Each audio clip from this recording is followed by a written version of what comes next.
so exhausted by the Cameron Boozer discourse I've been seeing, where a shocking amount of people seem to think he's some unskilled brute who can't translate to the NBA, and I truly think these people are blind and need to open their eyes and just look at what they're watching. 6'10", 18-year-old Cameron Boozer blowing by a defender, decelerating, keeping the ball high, Euro stepping through traffic to finish. And those who actually watch Duke games will know that Boozer, especially as of late, is a pretty common perimeter initiator for them, oftentimes just out of straight pick and rolls. And what does skill mean? Are you saying he's unskilled because he does not have and one mixtape dribble combos? Why is it not skill for a 6'9", 6'10", 18-year-old to run a pick and roll to his weak left side, decelerate again with some tight footwork, and finish through traffic with his left hand? I just don't get it. And Boozer, again, gonna make a nice little bounce pass right there, but we're gonna see Boozer's ability to pump fake, not even pump fake really, just burst off the catch, dunk. I don't truly people who think Cameron Boozer is some painfully slow post-up only big. Please, he is so much more than that, undeniably so. And yeah, he does lean into bully ball a good amount, as he should. He is freakishly strong, has amazing touch, and while his handle isn't perfect, we'll get into that, Boozer has the handle to pretty much walk Ruben Chinyelu, one of the best defenders in all of college basketball, straight into the restricted area and finish with his left hand. And I very often see people saying, oh, he's not going to be able to do it against NBA talent and NBA size and length. Ruben Chinyelu is as NBA size and length as it gets in college basketball, and Boozer walks him down. I have watched Miles Turner get flambéed by average post-up centers for years. Are you telling me Cameron Boozer is not going to be able to do this to Karl Anthony Towns? What on earth is Jalen Duren going to do to this? And you're telling me there aren't 6'7", 220 wings like Lajay Jones who are going to switch on to Cameron Boozer, get sealed into oblivion, and then Boozer just going to finish in traffic? Yeah, he likes the bully ball because it works. It's not because it's all he can do, but why would you not spam the throw the ball up to Cam Boozer play when it gets you 2 points pretty much every single time? And it has it basically every level Cam Boozer has ever played at. There's Cohen Carr, another NBA athlete. You've probably seen his dunks. Are you telling me that there aren't NBA teams who peel switch these pick and rolls, and Cam Boozer's ability to seal off thick-framed, explosive players like Carr, catch, pump fake, and finish through traffic, that's not valuable? That's not going to translate? That's not going to happen in the league? My goodness. And again, on Chinyelu right here, what is skill? What is skill if not Cameron Boozer having the footwork to get himself into one? Chinyelu is straight arms up. This is a tough situation to shoot over. So Boozer's going to dive into his chest, fake to the left, get back to his right, and look at Chinyelu now. His base is wide, he's been knocked off balance, and Boozer has much more space to get his twisting shot off and hit the and one. Boozer is one of the most dominant scorers in college basketball history. Simple query: 30 usage, 60 true shooting, assisted turnover ratio of 1, under 19 years old on draft night. Only one, Cameron Boozer. Nobody in the Bartorvik era since about 2008 has done it. Under 20? And you have this just truly absurd 2026 draft where, again, this isn't as much anti Debanza or Peterson. I still prefer Peterson, as it is Boozer is a truly special number one pick caliber prospect. So obviously we have John Morant in there as well. We go to under 21, you get Steph Curry, James Harden, LeBaron Philon, who I like a lot, and then some other players. But point being, age-adjusted dominance matters so much. I think a lot of draft Twitter people maybe overrate that sometimes, but the fact that this is what Cameron Boozer is doing to the best competition in college, dominating conference play, does matter, and it is not normal. And yeah, Boozer is going to bully ball. Once again, why would he not? And Boozer has enough handling coordination, and he's definitely on the stiffer side, no doubt about that. But he's bendy enough to get into this defender's chest, even through a dig attempt right there, wide open layup with his left hand right there. And Boozer is definitely not perfect by any means.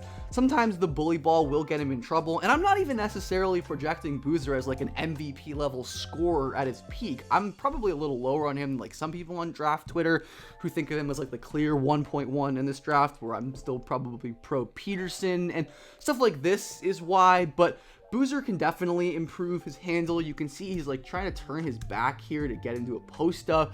He just doesn't have the ball control against traffic and pressure right there. But these are the kind of concerns to me that keep him out of like that all-time special prospect tier, not out of like the top tier in this draft. And his touch with his left hand is great, as we've seen throughout this video, but it's definitely not as special as his right, and especially in traffic you'll see him miss some of these lefty shots. But Cam Boozer is a self-offensive rebound machine and is always going to get those and ones in. But yeah, I do think there are matchups in the playoffs and such where Boozer, against maybe switching teams with more size and length, might not be able to generate easy shots and will rely on that tough shot making. Good thing Cam is also a sick shooter, where he can actually come off of movement, fly off screens, hit threes. This is not normal for 6'9", 6'10" bigs. He has a bit of a slower release, which I do think can get him in trouble at times, but Cam's ability to like sprint off of movement and self-organize is really rare at this size.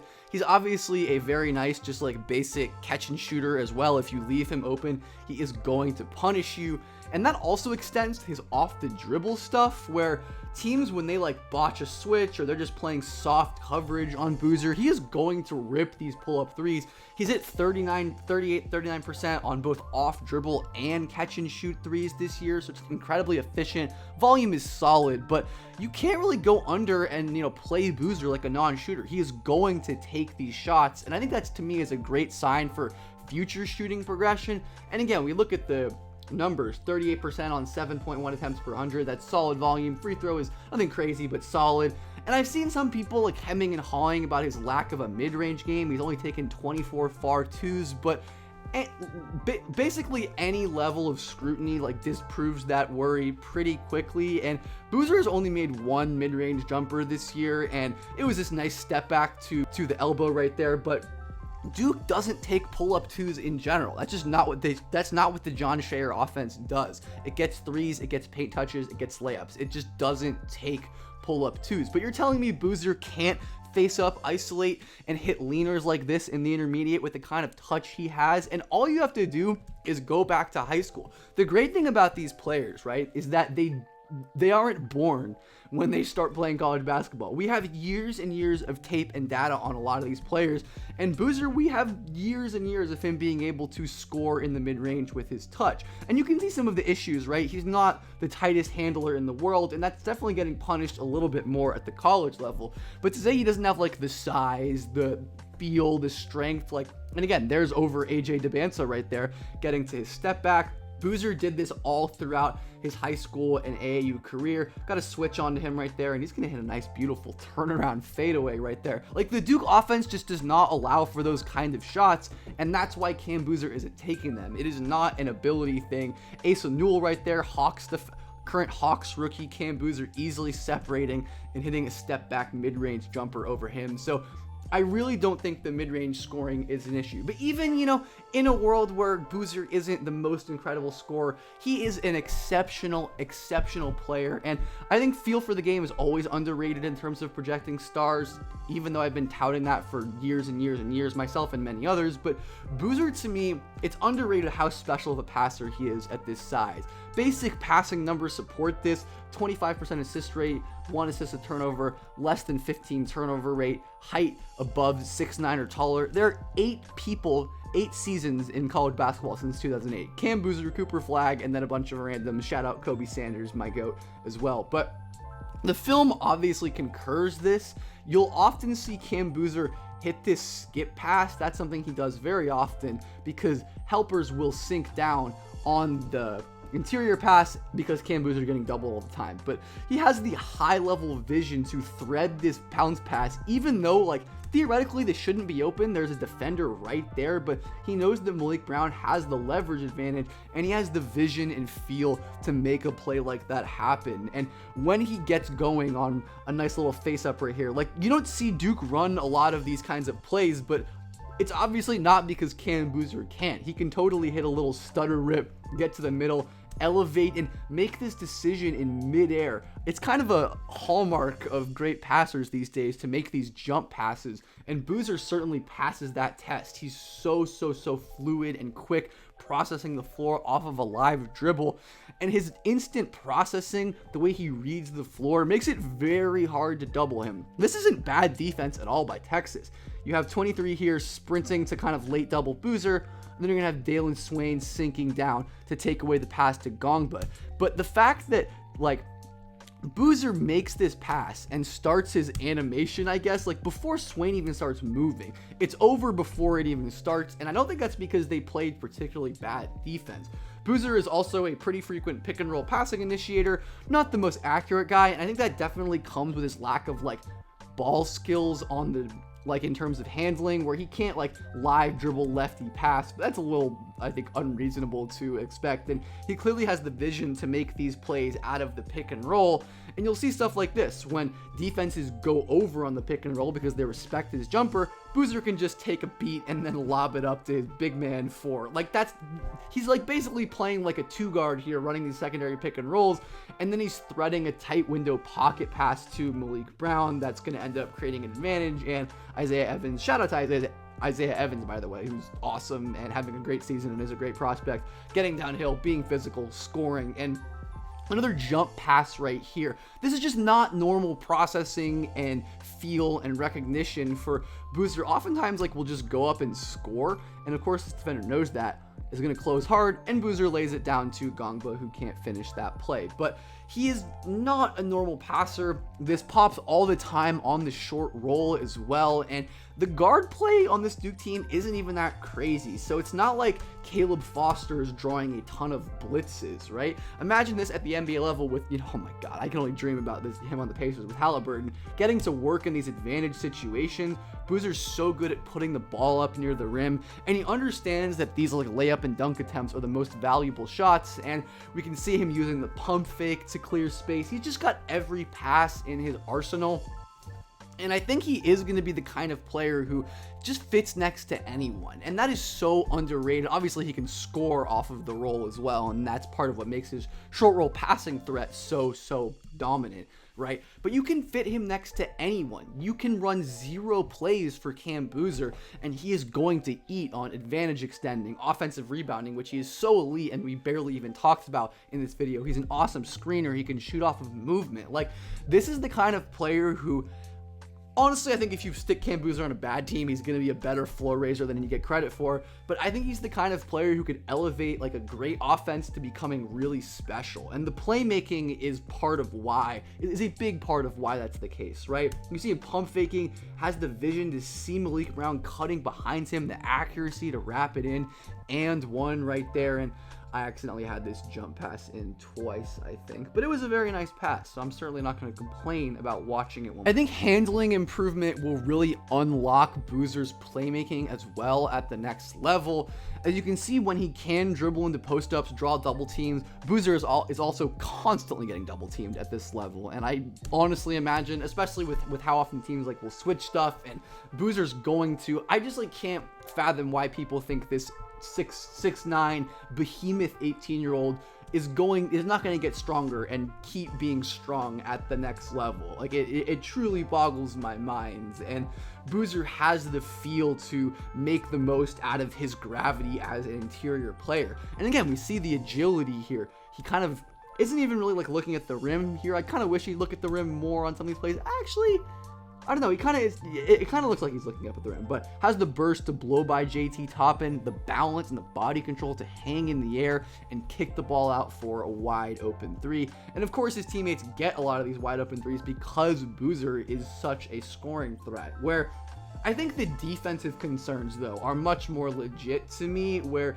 Boozer's slow kind of stiffness hurts him much more on defense than it does on offense, where he's not the best changing directions when guarding like spin moves and crossovers to the point of attack. But I think the rim protection and the short area change of speed is pretty concerning. Like, I don't really care about the lack of vertical athleticism for his offense, but I do think And again, instead of just kind of tracking back to take away the angle, he's chasing the ball and takes a bad path right here, and he isn't explosive enough to recover. I think early in the season was when you saw most of the defensive issues against a lot of these really good non-conference opponents. He's going to jump at Flory Badunga's pump fake right there. And I do think something that's worth noting is that Boozer's foul aversion is, oh my goodness, Flory. But yeah, he just doesn't have the juice to take on elite athletes like that. I'm sure Boozer's being coached to not foul just because of how much they need him on offense and how much he plays. And you've seen this translate to higher defensive impact in the league. I think Zach Edey is like the most recent good example of this. And of course, he transformed his body a ton. Credit to him for that. But he just like could not foul out for Purdue because they needed him on offense. And I think Boozer's the same way at Duke. He has great instincts. He gets a ton of steals. And while I think he's a probably worse defensive prospect than his stock numbers suggest, like he has the feel to jump passing lanes and read where offenses are going. Like his same play recognition and court mapping that he uses on offense are obviously effective on defense. He's got great hands as well. Like the hand-eye coordination and touch that he uses on offense are pretty clear on defense as well. And while Boozer is not like a towering shot blocker by any means, he's big, he's strong, and he's well positioned. So while I think Boozer is going to be a somewhat limited defender at the NBA level, I don't think he's going to be like disastrous or anything. I think there's clear ways where he can get better, and his feet to me aren't terrible or anything for his size. Like for a big, I'd say they're excellent. Maybe not perfect for a wing, but like you'll see him regularly switch onto and erase college players, even guards at times, or obviously sometimes they'll lose to guards, they'll get crossed over.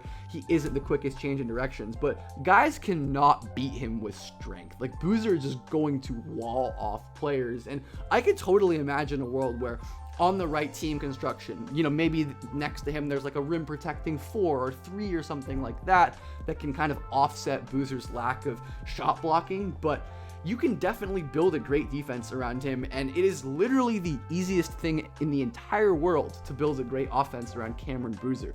I think he can probably play the 3 if you really need him to. Like, I don't think it's going to be ideal, but he is going to be a good enough shooter, a good enough playmaker, and I think a good enough ball handler eventually to make that work. But the idea that Cameron Boozer is not going to translate to the league in terms of this level of stardom, I think is asinine. Like he might not be the best player in the NBA, and I don't think he has as high of a ceiling. Actually, you know, I don't think he'll be that level. I do prefer Darren Peterson, assuming the health stuff checks out, but I think it's extremely likely that Cam Boozer becomes a star, and his ceiling is much higher than people give it credit for because of the age-adjusted dominance, because of his incredibly high feel for the game, excellent touch, and there's incredible versatility that will allow him to fit on basically any team, any scheme, with any roster. You have like a ball-dominant point guard, Cam can set screens, can roll, can get offensive rebounds, pick and pop. You have another great like shot blocking big man, Cam can run 4 or 5 pick and rolls with him. He can space the floor. Literally whatever you need,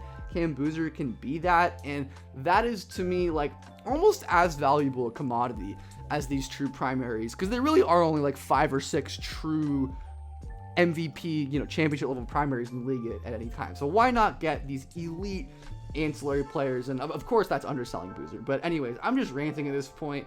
I've had a long week. I'm just tired of the nonsense around Cam Boozer, and like I certainly will be lower on him than some people on the draft internet, but I promise you, if you think he's going to be like Marvin Bagley, it's just not going to happen. Like get ready to see Cam Boozer a lot over the next 10-15 years. Also, that's all I'll say.